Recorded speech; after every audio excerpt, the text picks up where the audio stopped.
10-year Treasury futures attempting to arrest the overnight skid, basically on overnight reports of a much bigger fiscal stimulus package than first presented. Fiscal stimulus 3.0 is reported to be as big as $3 trillion, $1 trillion more than the market had heard about last. So Treasury definitely skid, but since have stabilized and trading around the flat line right now.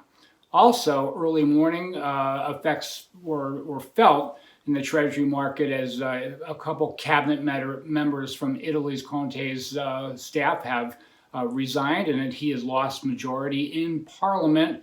That definitely did a number with German bonds. Another factor here, they hit a 1-week low yield of negative 56.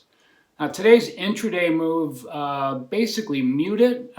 We had data, initial claims came out, 4.5 month high of almost 1,965,000 to be exact. That was offset slightly by imports, which came out about 0.3% better than expected ex petroleum.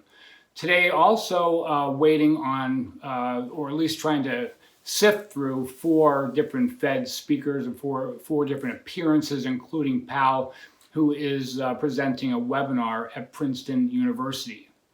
With regards to 10-year treasuries, it seems like some people think 87 basis point yield is the next place to go. Some think it's going to be 1.25, but in between that, there's some drivers that are affecting one way or the other. And first is rate differentials. We see right now, rate differentials are a big deal because they continue to shift and change between Eurozone and the U.S. Also, inflation-protected securities TIPS. Last Thursday hit a 2-year high. We're not too far away from that and continue to monitor that with regards to what that will do to 10-year yields.